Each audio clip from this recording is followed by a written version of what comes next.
இருக்கு, சாப்பிடுறீங்களா? ஏதோ இருக்கிறத குடும்பமா சாப்பிட்டுக்கிறேன்.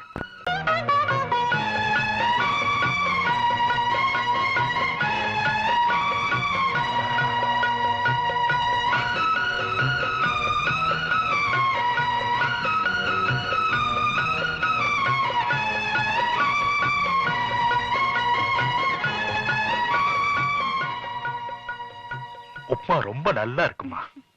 ஒண்ணு இல்ல, சின்ன வயசுல இருந்து நீ கிச்சன் பக்கமே போனதில்ல, இன்னைக்கு இவ்வளவு அழகா சமைக்க ஆரம்பிச்சிட்ட.